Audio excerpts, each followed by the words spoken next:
guys, welcome to our webinar session about where to live in the UK. So I hope you got my email today that we've decided to just run through the London side of things today, but in a couple of weeks we will also put another session on for where to live and go through our area guide for outside of London, where we'll cover other areas across Wales and England as well. But seeing as the three of us lived in London, we'll go through that tonight. So my name is Tennille. I am based in Melbourne in my lounge room currently, and I lived in London for 2 years on a working holiday for the Youth Mobility Visa from 2013 to 2015. So a little while ago now, but I've been back to visit a couple of times since then, and still think I know London pretty well, I think. And then we've got Mark as well. Hey everybody, yes, Mark Johnson here. I'm currently in Sydney, and I returned from London to Sydney in 2018. So I was in London from 2016 to 2018, mainly hanging around the West area. So that's my specialty. And Shannon is the last one. Hi guys. I'm Shannon. I'm currently based in Auckland, and my role is supporting Kiwis that might be interested in moving over to the UK. I myself lived in London for 5 years, which was absolutely amazing. I mainly lived in the northeast of London, sort of Islington, Camden, Kentish Town sort of area. Yeah, London's pretty much my favorite thing in the world. So really excited to be sharing some of my experiences with you all today. Yeah, absolutely. I've just been looking through this today and it's making me very jealous that I can't move back over there as well. So we've sent the link to this guide that we're going to scroll through and talk through in the chat as well. So if you want, you might want to pick, browse through it yourself or have it there and look at it in your own time as well. It's got some good links and just a really good resource, really. So we've put this together with our input and also some of the other teachers and educators that have worked with us over the years in London and the team over in the London office as well. So yeah, lots of kind of first-hand information. A few tips that we would usually give would be that finding the right place for you and finding the right housemates is probably something that's best done in person. There's lots of research and stuff that you can do before you make the move over, like joining Facebook groups. We have a Facebook group that we get you connected in, which is a good way to meet other people, but probably some good ones to find accommodation is Aussies in London and Kiwis in London are both really good ones. But then further through this into the specific areas, there's some more little kind of more niche ones that are particular to what area you want to live in. And then they usually link through any advertising that you'd see for rooms available through Facebook will probably link through to a spare room ad, which is like a search engine that is made for finding accommodation across cities in the UK. Any further, you guys have any quick tips on that sort of side of it? No, it's really up to you. I mean, one option that some people do is that they'll just get an Airbnb, for example, for the first month. If you don't have, say, friends that you can stay with for your first few weeks when you do arrive, that's a good option. Then it gives you the chance to really have a look around at lots of different flats and meet people in person, as Tennille said. One of the great things about London is that all of the flats, or most flats, are already furnished, so you don't need to worry about that, which is awesome. But yeah, spare rooms are amazing. I use spare room for most of my flats over there. Yeah. There's also, like, you might find as well on some of those Facebook groups, people putting up a room available for a sublet, so only for a short amount of time. It might be someone who's living in London, but they've gone travelling for a few weeks, or they've gone, home to Australia or wherever, and just looking to keep their room, but to sublet it out. And so that's something that's a good option to get started with, because it's a really good way to get yourself into a group of people, meet some people, and have a little base to have yourself while you're looking for something a bit more long-term for yourself. So a couple of different options on finding on the type of house, I suppose. The first option, which I found and that I found to be the easiest, was moving into a share house that's already established. So there's already people living in that house, and it's just someone moving out of a room, and so you're kind of moving in, taking over for them in the household. So everything's really established when it comes to bills, even, you know, relationships and friendships and stuff in the house as well. So that's a pretty good step, especially if you're moving over there on your own, because yeah, you know, you're pretty bound to move in and get some friends hopefully straight away as well. So that's what I did. Is that what you guys did initially as well? Yeah, Yeah. initially, like what most Kiwis and Aussies do, went and stayed on a friend's couch, and it took me a week to find a flat. So within a week, I was moving into my first apartment with 7 others, all multicultural couples, and it was awesome. So I lived with English cop, Spanish girl, a Dutch bloke, and another Aussie couple, and it was, yeah, great mix and forever friends, really. Totally. So, Mark, you want to run us through the lovely northwestern areas of London? Yeah, so I was living in Fulham, or Hammersmith and Fulham myself, and working in a Hampstead Heath for my first job, and then my second job, I had a full-time job in Shepherd's Bush, and Shepherd's Bush was known as probably the old school Aussies in London's hub. So back in the day, quite a few years ago, that's where all the Australasians actually went to. There's the old Shepherd's Bush right there.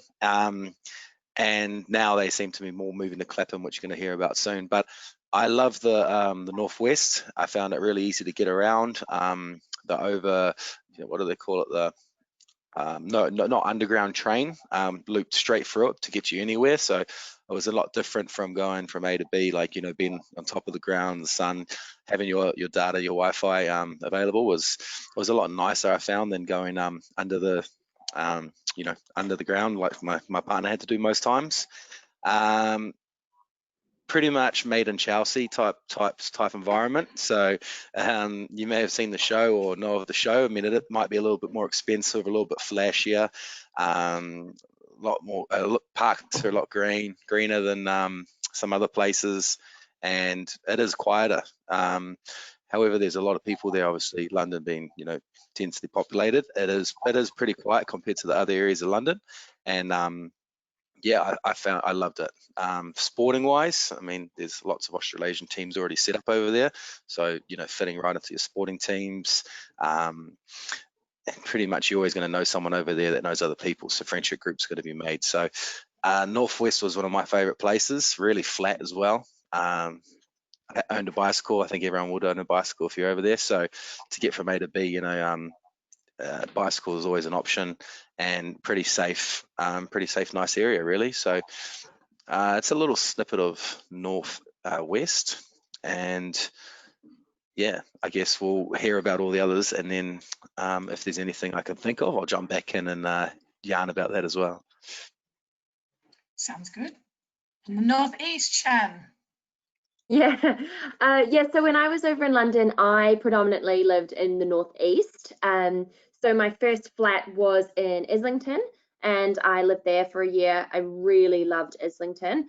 It's super leafy area, quite artistic, a little bit more affluent than some areas, but still affordable because it's on the Victoria line. So it's really accessible, and you kind of do save on transport costs because you are quite close to the city anyway from living there.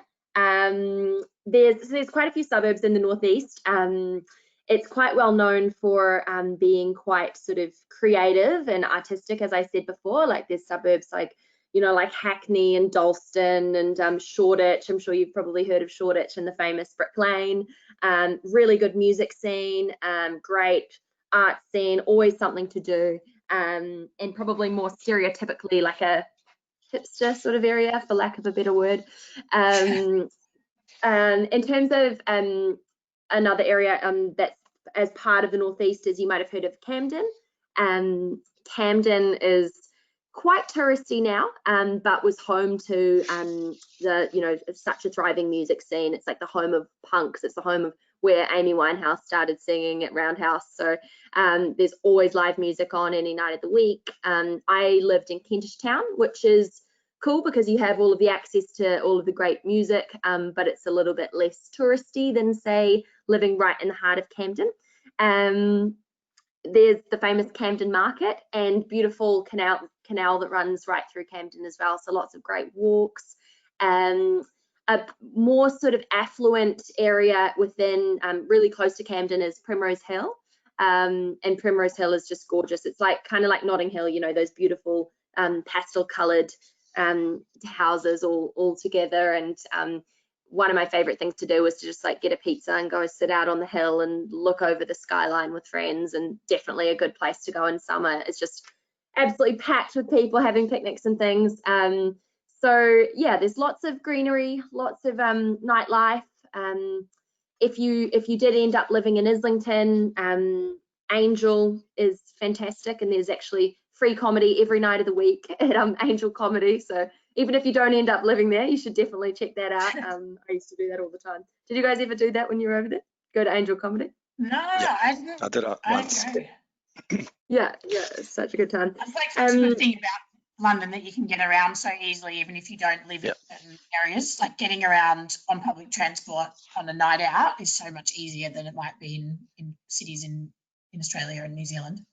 100%. And so, sorry, you go, Mark. I was going to say, on that note, like I would go to the Camden markets probably once a month at least on a Sunday. That would be our lunch. You know, it would just be go to the Camden markets, and you know, we all had our favourite shops and favourite little booths, which would go visit and pick up. Like you say, it was a arty quite place. I like to call it the Melbourne of Australia, really. You know, it was like, that's how I kind of looked at it. And then where I was living was Sydney, and I like to get over there. That was the way I looked at Southeast.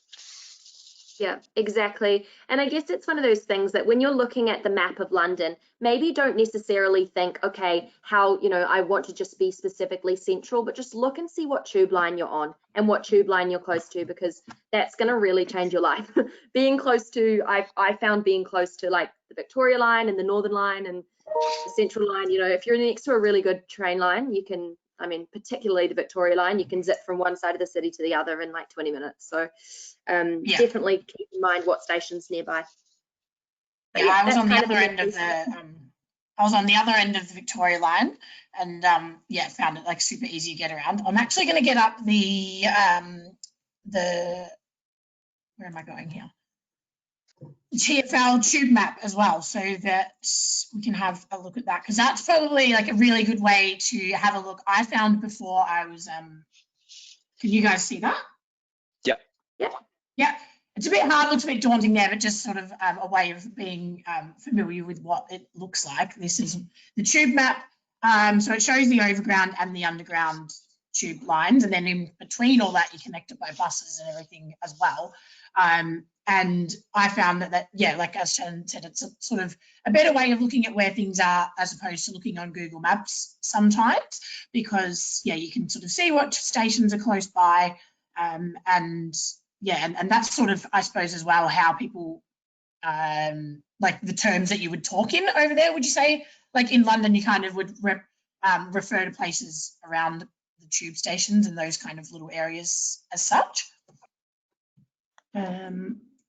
Yeah, it's just even looking at that and seeing how populated that is. That's why you don't need you know, a car in London. If you're trying to go from A to B, you have this app called City Mapper. You chuck in your postcode, put in where you want to go, and it literally tells you how to get there door to door and the time it's going to take. And it's yeah, it's very, very easy. Yeah, City Mapper is great, isn't it? And the postcodes, that was one thing that was like a bit, I thought at first, like, what are these weird big postcodes? Yeah. But a postcode narrows things down to almost like a block. Like you could pretty much say, you know, we're at this postcode and have that as just like a meeting reference pretty much. So that's like a really good way to jump on City Mapper, and it'll tell you exactly how to get everywhere. And like, I think at first I thought, you know, you want to be really close to the tube. The tube is really good and quick to get around. But like Mark said, sometimes getting the overground is nice as well, you know, seeing, being above ground and being on the bus or being on train where you can actually see out the window and take it all in. It's really nice and reminds you that you live in London, which is cool. So I lived, when I was over in London, in Southwest. So I lived in Clapham initially, which is what Mark mentioned at the start. So if you've Googled Aussies living in London or Kiwis living in London or anything like that before, you probably will see Clapham get thrown around a bit. It is a pretty popular area. I think probably one of the main things is Clapham Common, which is a massive big park area, is thriving all year round, really. It's a really good area, full of sporting activities, like all through. We lived really close to it, and there was tennis courts, there was rugby on all the time, there was AFL football on all the time, there was just every kind of sport on, so lots of things that you can get involved in. So that was why it was a really good hub. I think lots of little social networks and things around that area. The transport links are awesome around the southwest as well. So Clapham has quite a few stations. It's got Clapham North, Clapham South, Clapham Junction, Clapham Common are all stations within that kind of area. So it connects you to everywhere across the rest of the city quite well as well. So even though I lived in the southwest, I worked in the ANZUK office for most of the time that I was living in London, which was in the northeast, and I could jump straight on the Northern Line and get to work within about half an hour door to door, walking to the station, getting a coffee and all of that. So that was what I found so cool about. I actually liked working in a different area of London to where you lived, because it gave me a good excuse. On a Friday night, I might go out for drinks with people from work in one area of London, and then sort of spend my weekends around different places as well, rather than sometimes you think that because you're moving to a new city that you want to live so close to where you work, but it's just so easy to get around that you sort of don't really need to do that. And then I was actually on the border of Balham and Clapham where I live, so that Balham's a little bit further out.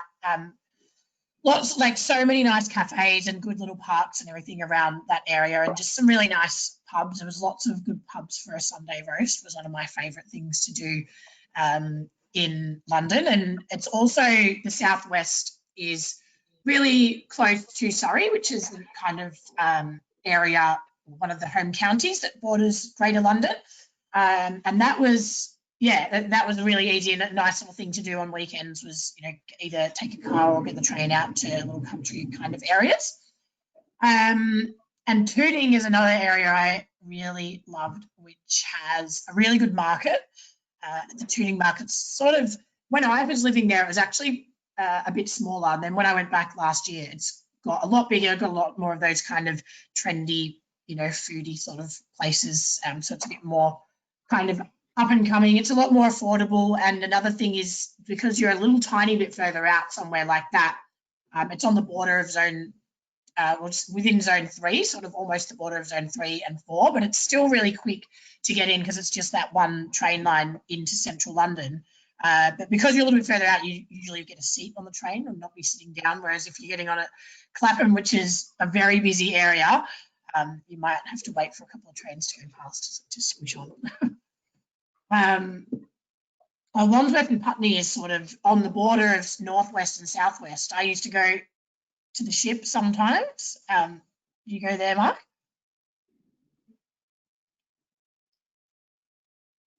Are you on mute? Yeah. I am on mute. I said, I coughed before. The Ship was a regular Sunday destination for us. So lots of people, I would say the majority of Aussies live in Clapham all the way up to Putney. Putney is a huge spot for Aussies as well. And that's just over the Thames River. You got Bishop Park that separates basically the northwest and the southwest. But it's so easy to get around. Like, I rode my bike. It took me 5 minutes to ride my bike to the Ship on a Sunday, which is a good spot to be in. Yeah, it's good at having a bike around that kind of area. One thing I found was the southwest, from sort of where I was in Clapham to that kind of Wandsworth Putney area, is sort of only really connected by buses. It's not really that the underground kind of doesn't really go directly under there. I mean, it's still easy to get around, but yeah, sort of to make the most of that whole area, having a bike is a really good way. And there's so many ways to ride around without having to ride on the main roads over there as well, which makes it a bit safer. Like this, what are they called? The super highways, the bike tracks. Yeah, the bike lanes have got real organised roads already that Australia seems to be implementing at the moment, which is makes it nice and easy, and it's safe. It's not like riding a bike here. I'm not scared. Yeah. It's very safe over there.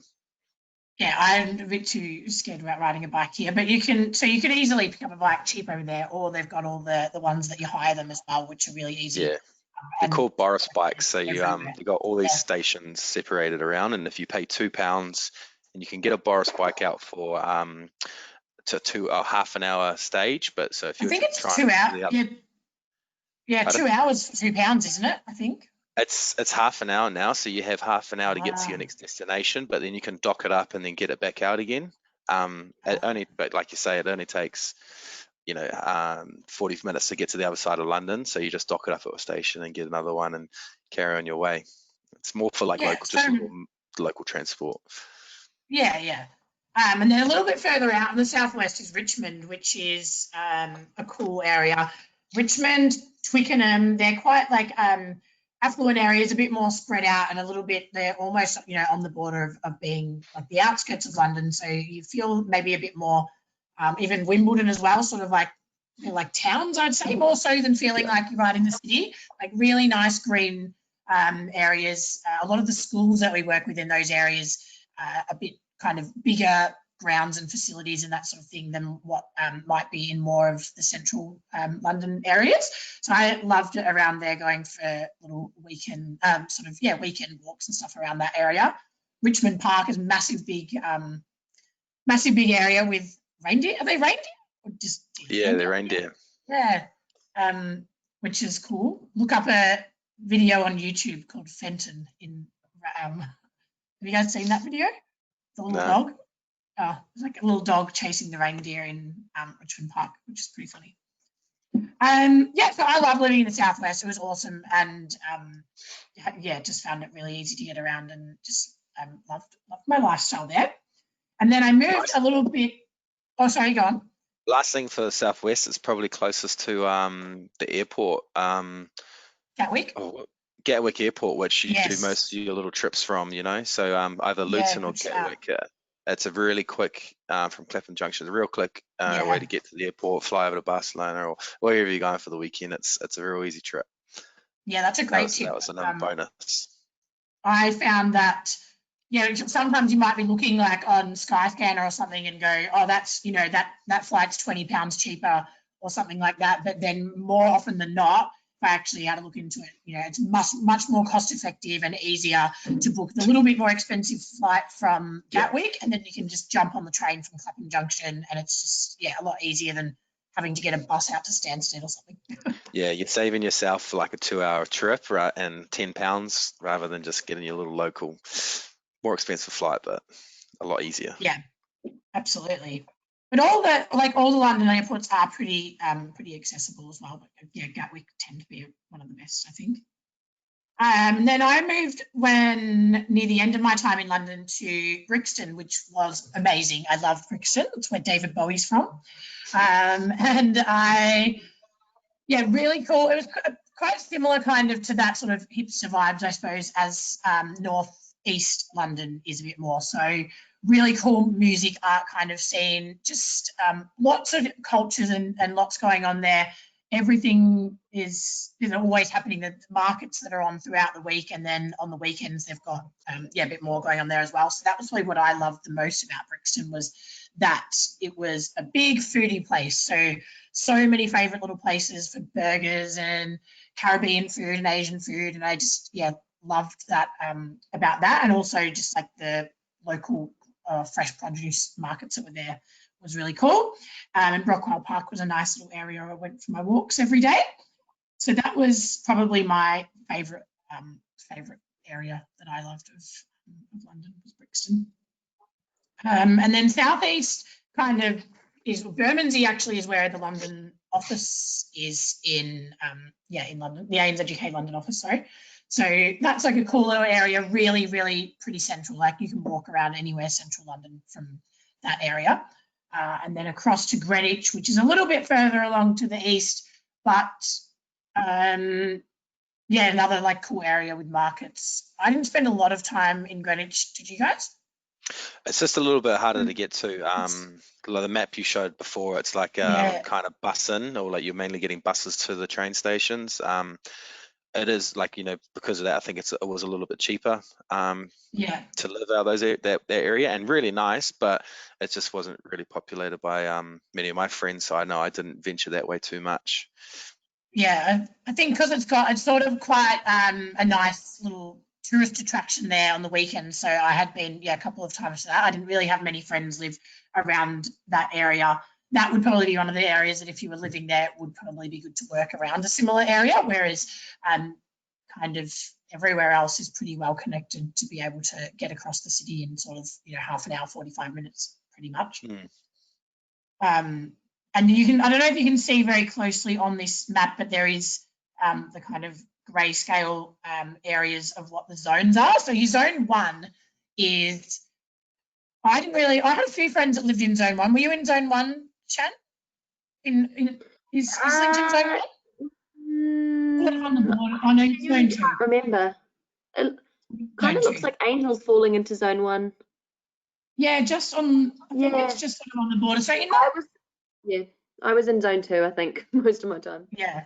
I think that's what I was going to say, was that like looking around sort of zone 2 to zone 3 is a pretty good shout to have affordable living and really good access to everything across the city.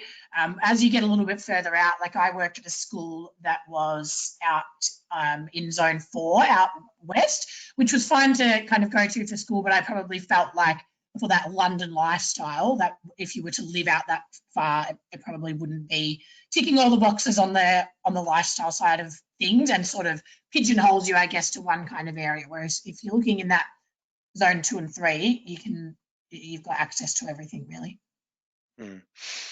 I've had a lot of people also ask the question. They think London is a big concrete jungle, and it's really not. Like even in those zone 2s or 3s, Penrose Hill, which Shannon was talking about before, Clapham Common, they all are in zone 2, and like it's not a concrete jungle. What a lot of people actually do think, if anyone was thinking that, but that's just something that I found. I was surprised by how green it was where I was living. Yeah, especially anyone who's been, like, if you've been to London, passing through while you're traveling Europe and that sort of thing, you've probably spent time staying in a hostel or a hotel in central London, and then sort of, you might have gone to, say, like Piccadilly Circus and Regent Street and Oxford Street and that sort of thing, which is where, you might go for a nice day out in central London, but you don't really spend much time around that kind of area generally. And so that sort of is usually a bit of a misconception, I guess, that's what all of London is like. As soon as you get a little bit further out to zone 2 is where you've got, your high streets of little shops and cafes and bars and pubs and that sort of thing, is much more going on really. What's another good tip that we can share on that? I guess my only advice would be, once you did go over, is to venture out before picking your area, because I mean my only regret is, although I lived in Southwest, I loved it. I had my local bar. I knew the barman. I knew the local band members, and I did really love Northeast London as well. And I just didn't get out there as much as I really would have liked to. And actually, even just, although you pick one spot at the start, just don't be opposed to potentially, moving out a different spot for a couple of months and seeing if you like it. Literally, you get a place within 1 week of looking, or there's so many flats that go up. It's finding accommodation is no stress, and finding a good group of people you live with. So really, if you're not enjoying anything, just there's going to be somewhere else that you will enjoy, I believe. Absolutely. Yeah, it's very easy to move, isn't it, as well, like, because you're not furnished. Exactly. Like in say Australia or New Zealand, you might sign a year's lease and that kind of thing. In London, it's so much easier. If you do move into a house share and it's not the right fit for you culturally, or just you don't really like the area, it's so easy to just find somebody to fill your space in that room. It'll be gone in like a day if you just post it online, so never feel as if you're trapped into like a year-long lease or anything. That's just really not the case in London. They're so used to people coming and going, people are really open to that. And so make sure it's the right fit for you. And just as Mark said, like even just going and having a coffee or having a drink in an area that you're looking to move to, like really get a feel for what the area feels like, and if that might suit you. Just have a walk around and get a feel for it, because it's not one size fits all, and everybody has completely different needs and wants in terms of a living place. So yeah, just explore. I mean, there's so many amazing options in London, and yeah, you'll definitely find a place that suits you perfectly, I'm sure. Totally. And the same goes with, you know, your type of housemates.